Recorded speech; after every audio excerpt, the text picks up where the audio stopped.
estou fazendo sem retorno, que é melhor. Boa noite, comunidade. Primeiro dizer da minha alegria de poder estar aqui hoje, nesse evento, compartilhando um pouco desse mundão da qual eu faço parte, que é um mundão chamado favela. Eu sou Gilson Rodrigues, eu sou líder comunitário. Durante muito tempo eu presidi a União dos Moradores em Paraisópolis, era conhecido como prefeito de Paraisópolis. E passado esse processo, nós criamos, a partir do case de Paraisópolis, um bloco de líderes e empreendedores sociais das 10 maiores favelas do Brasil, chamado G10 Favelas, que é inspirado no G7 e no G20 dos países ricos, criando as favelas ricas. Porque esse bloco, dessas 10 maiores favelas do Brasil, tem um potencial de consumo de 7,9 bilhões de reais. E o nosso objetivo é criar um novo olhar sobre as favelas. Em vez dessa favela carente, pobrinha, marginal e violenta, uma favela que sabe o que quer, economicamente ativa, que cria suas próprias soluções e não ficam buscando culpados para poder transformar, para poder criar problemas para transformar a sua vida. O G10 ele não busca e não vive de doações, mas ele busca investimentos para transformar a vida dos moradores da favela, porque nós percebemos que a melhor forma de transformar as nossas vidas e mudar essa perspectiva é ajudando as pessoas a terem dinheiro no bolso. Dinheiro no bolso é a melhor forma de transformar a vida das pessoas. E a gente via lá no dia a dia da nossa comunidade os problemas ligados à juventude, os problemas ligados à violência doméstica, entre outras coisas, e todos os caminhos mostrava que uma perspectiva de resolver os problemas é a perspectiva econômica. E aí nasce o G10 buscando criar esse movimento em que essa favela potente e organizada economicamente cria suas próprias soluções para resolver os problemas.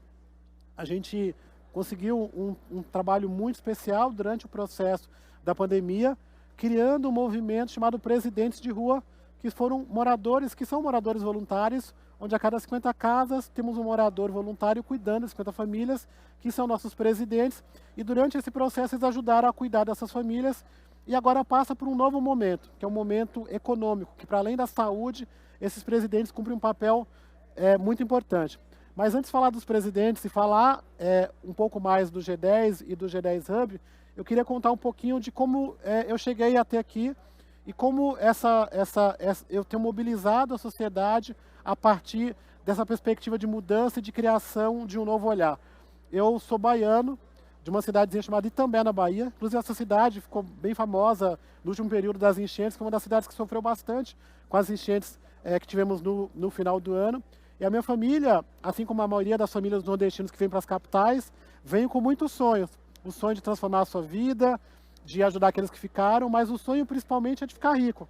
E aí chega em São Paulo, vê que São Paulo e constata que São Paulo não é uma terra tão fácil de ficar rico, de transformar a sua vida. E aí tem aquele ditado famoso que São Paulo é terra que filho chora e mãe não vê, né? Então que a mãe liga lá da Bahia e pergunta: como é que tá meu filho? Fala que tá tudo bem, mas na realidade está passando dificuldade. E eu, em especial, junto com a minha família, nós viemos morar em Paraisópolis. Paraisópolis é fruto da antiga fazenda Morumbi, então naquela época minha família chegou, basicamente era tudo matagal, e a situação da violência era muito mais agravada, né? Falar que morava em Paraisópolis era que nem falar do Rei Leão para as hienas, né? As pessoas tremiam com relação ao medo e com relação à violência, e a gente, na nossa família, era orientado a dizer que morava no Morumbi, para ter qualquer oportunidade. Então perguntava: onde que você mora? Aí dizia: mora no Morumbi. Olhava para a cara, via que não era a cara do Morumbi, mas tinha que dizer, porque senão você não tinha acesso a trabalho, se a polícia abordasse a violência, a abordagem seria mais violenta. Então, dizer que morava no Morumbi nos trazia alguns status e nos abria algumas portas.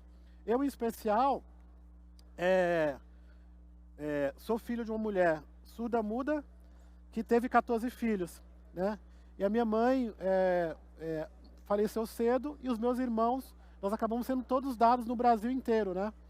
Porque diziam que os filhos da muda iam crescer e não ia virar gente, né? Era um ditado baiano, né? Então, cuidado, vigia que esse menino não vai virar gente.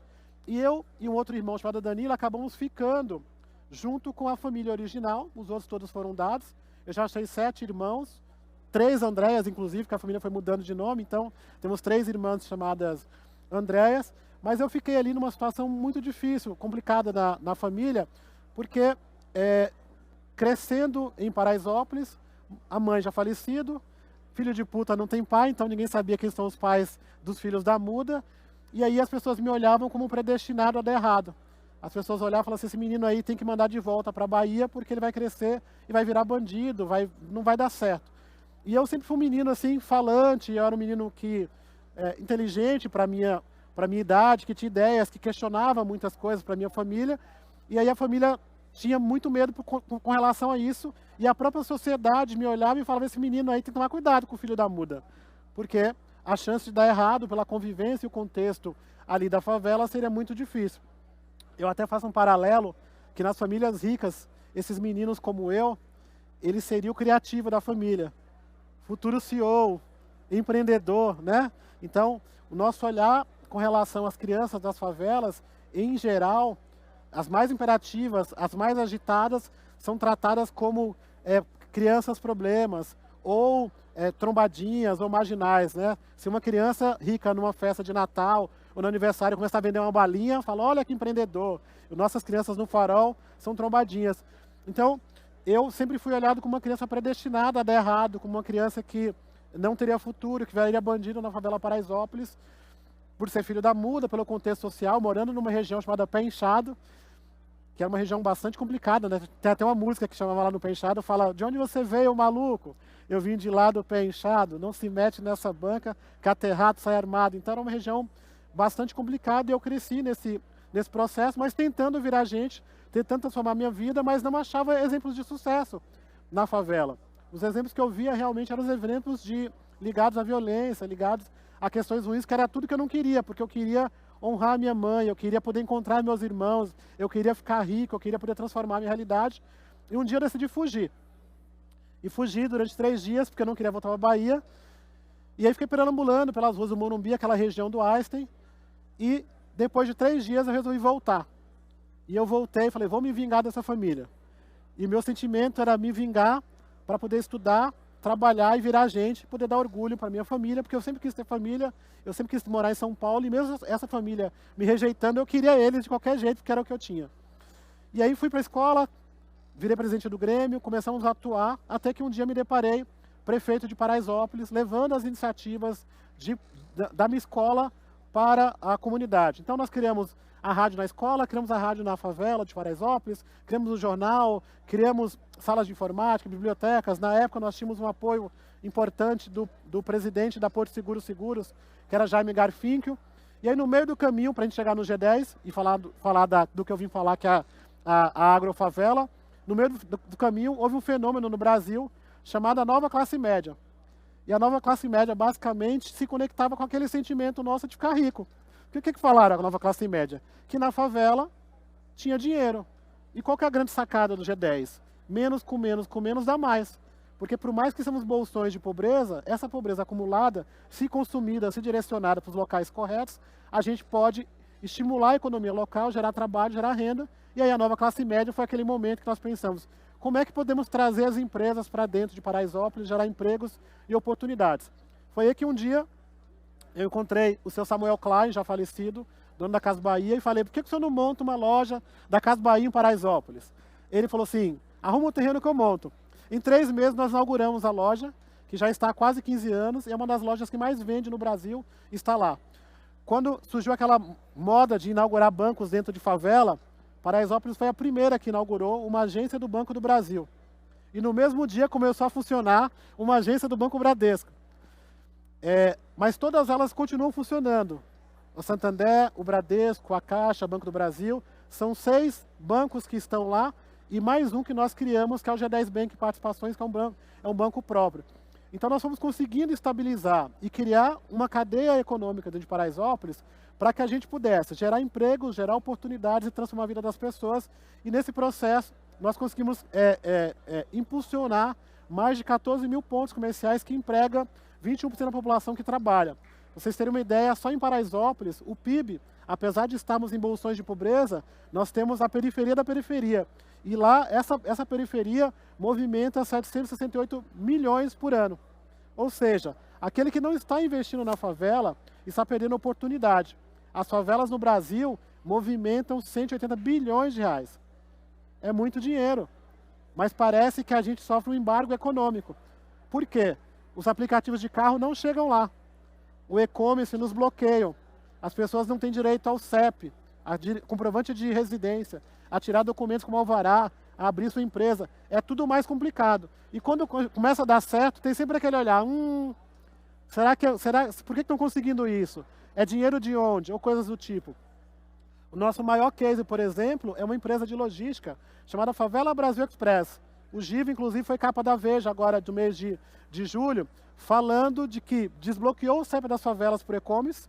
E aí, quando as empresas, a pessoa compra no e-commerce e colocava o CEP da favela, dizia assim, não entregamos nesse local, vai buscar numa loja, ou coisas do tipo. Hoje, as pessoas podem comprar no e-commerce e nas favelas onde está a Favela Brasil Express, nós montamos centro de distribuição, onde o próprio morador entrega diretamente na residência.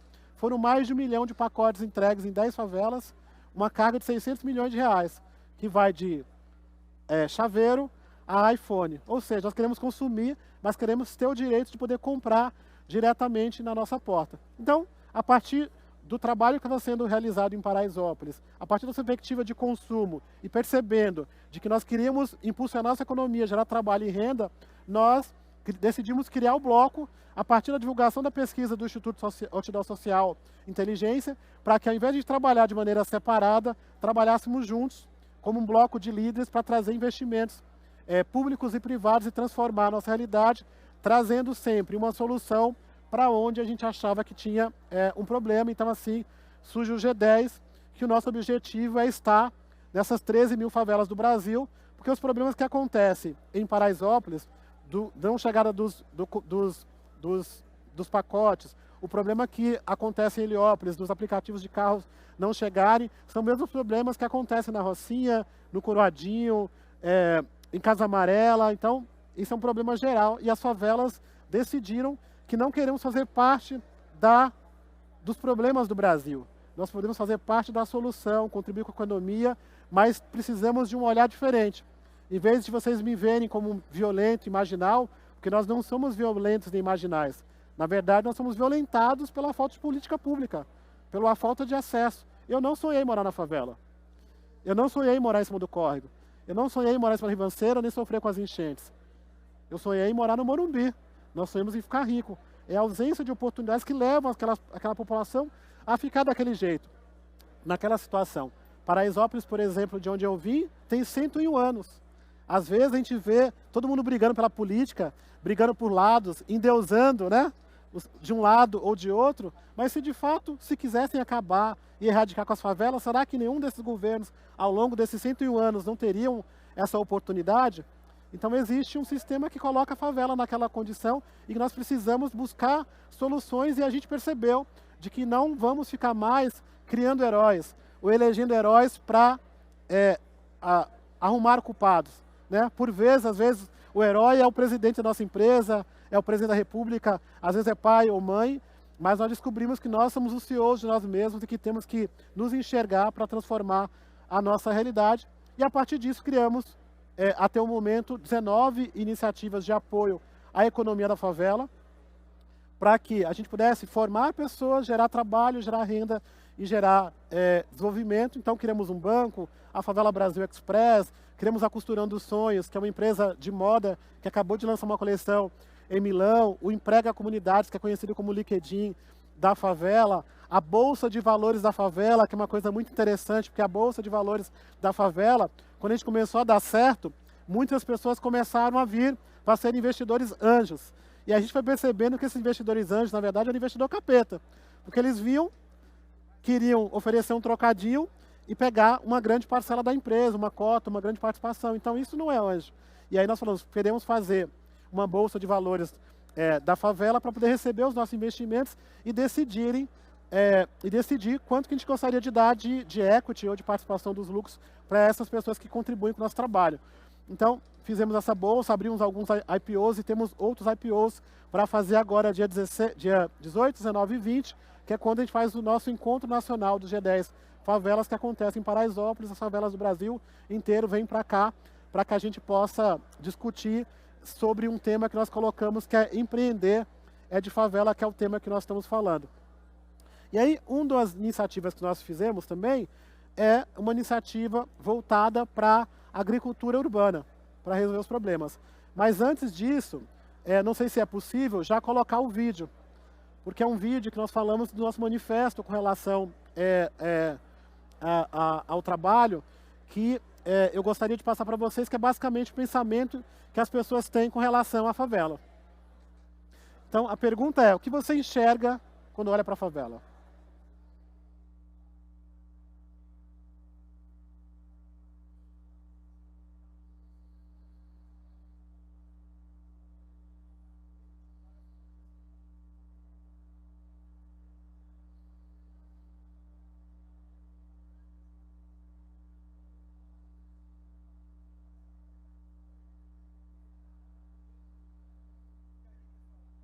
O que era impossível se torna possível. Horta comunitária que alimenta e gera emprego, banco que oferece produto financeiro para fomentar o comércio local, logística de entrega para que as coisas cheguem na favela, TV para se comunicar de forma mais representativa. Nós temos as manhas da favela. Isso significa conhecer as linguagens e os caminhos para fazer negócios aqui dentro. Criamos oportunidades para cada um ser protagonista da sua própria história. Ficar rico na favela não é apenas permitido, é uma possibilidade real. Se você quer saber o que realmente significa empreender, a gente tem uma coisa para te dizer. Empreender é de favela. Então, empreender é de favela, é isso que nós queremos mostrar, né? Que 40% da população sonha em empreender e precisa de ajuda, de oportunidades para transformar essa realidade. Por isso nós estamos trazendo esse tema, esse novo olhar, trazendo esse potencial. E aí, o que nós estamos buscando fazer? Sempre criar modelos e referências de sucesso para que as pessoas possam se espelhar. Porque, assim como eu procurava uma história de sucesso naquela época, hoje muitos empreendedores estão buscando o que está dando certo, o que efetivamente está ganhando dinheiro. Porque o que a gente vê no movimento de favela, às vezes, muita fumaça, é muito lançamento, é muita coisa que está sendo falado que efetivamente não está acontecendo. E a gente fala assim, tem que ter o que mostrar, as costureiras têm que vender, a Favela Brasil Express tem que entregar, o banco tem que oferecer crédito. Então, sempre trazendo experiências reais que possam ser escaladas no Brasil inteiro, mas criando modelos e criando referências de sucesso. E aí um sentimento que nós tínhamos como nordestinos é que faltava espaços verdes, e que naturalmente na nossa cultura a gente era muito acostumado a colher, né, a plantar, né, a ter contato com a terra. E aí quando você olha para São Paulo, você não tem esse contato, você vê paredões cinzas, na favela paredões vermelhos, que você não consegue plantar porque não tem espaço e porque cada metro quadrado é muito caro. Você pega em Paraisópolis, por exemplo, o metro quadrado mais caro do Brasil de favela, segundo o New York Times, é em Paraisópolis. Então é muito mais difícil ter acesso a isso. Mas nós falamos, podemos resgatar isso, porque em Paraisópolis nós não temos terra, mas nós temos muitos rooftops, né? Temos muitas lajes que as pessoas já usam para fazer churrasco, que as pessoas já usam para colocar sua roupa. E se a gente colocasse hortas? E se a gente criasse pequenas fazendas urbanas em cima das casas das pessoas? E se a gente criasse espaços onde as pessoas pudessem se transformar em fazendeiros e fazendeiras urbanas? E foi daí que nascem dois projetos. O primeiro projeto é a Agrofavela Refazenda, que é um programa de capacitação de fazendeiras e fazendeiras urbanos.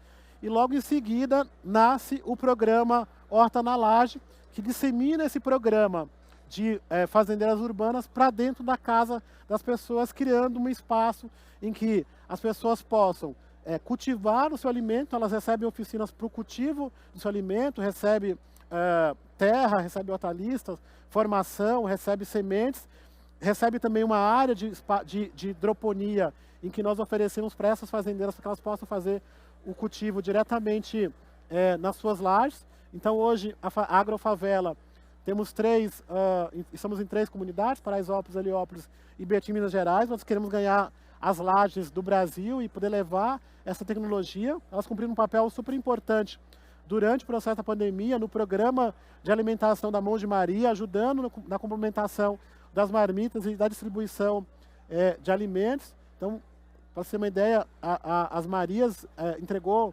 mais de 10 mil marmitas por um período por dia. Então, a Agrofavela cumpriu bastante esse papel, sendo uma ação efetiva de combate à fome. Pensamos muito que a horta nesse processo foi como uma terapia. Então ela é bonita, ela é divertida, a gente fez uma instalação que parece uma instalação de arte para que as crianças também possam gostar.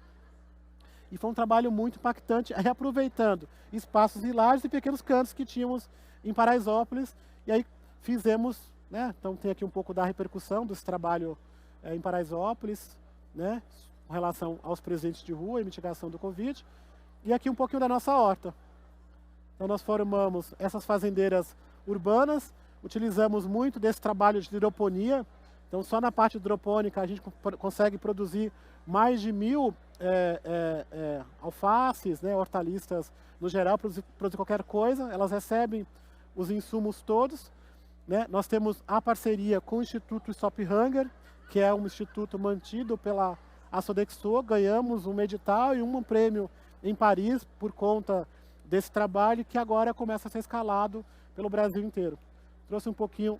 Ah, tiraram. Apresentação errada. Eu pedi para colocar mais fotos. Infelizmente só tem um, mas dá para ter uma noção um pouquinho de como que é a Agro. Mas acho que o mais especial é vocês poderem ir lá conhecer e ver de perto essa iniciativa que temos disseminado dentro da comunidade. Nós já temos mais de 1000 fazendeiras urbanas reproduzindo esse material e essas hortas na comunidade. Então é uma iniciativa que é fácil de fazer, que é barato, que é sustentável, que economiza água. Nós estamos partindo agora para um segundo ciclo, que é fazer esse trabalho para a informação, gerar trabalho e renda. Então as fazendeiras urbanas começam a vender os seus produtos. Então já temos, por exemplo, quem vai no Hotel Emiliano, que é um hotel super chique, a salada do Hotel Emiliano é oferecida, é comprada lá nas fazendeiras urbanas. E a nossa ideia é, a partir dessa campanha agora de Natal, poder oferecer cestas de hortaliças para as famílias poderem consumir e comprar nas favelas do Brasil. Então, acho que é um pouco disso que eu queria mostrar para vocês, mostrar um pouco desse mundo que nós estamos chamando de favela e dizer que empreender é de favela e que nós precisamos criar um novo olhar, que nós não devemos acreditar num Brasil que é um Brasil do home office e um Brasil da fome. Um Brasil que separa por muros invisíveis, em que uma parte da rua, de um lado da rua, a pessoa pode ter acesso a tudo e do outro lado não pode ter acesso a nada, é negado oportunidades até de empreender, de ter acesso à educação, de transformar a sua vida. Então nós precisamos buscar esse novo olhar, investimentos e apoios para que possamos transformar a realidade. Eu costumo sempre terminar dizendo o que costumam dizer sobre nós, né? De que 99% dos moradores do Morumbi são honestos e trabalhadores como o de Paraisópolis. E de que não existe um Morumbi bom com Paraisópolis ruim. E de que a melhor forma de combater a violência é trazendo convivência. Então vá visitar, vá conhecer, perceba de que existem diferentes formatos de favela. Às vezes a gente criou uma favela na cabeça, que é uma favela que tem que pedir autorização para entrar, que é uma favela que você tem que pagar pedágio para poder montar comércio. Quer dizer, existem várias favelas criadas na cabeça, que elas não são reais, que elas estão abertas e que estão precisando desse novo olhar para receber os investimentos. Então eu convido vocês a visitarem aqui perto Paraisópolis, visitar Heliópolis, visitar uma favela que esteja empreendendo e precisando de oportunidades para que esse novo olhar possa ser construído e que as nossas histórias de sucesso também possam ser contadas. Tá bom? Obrigado. Valeu.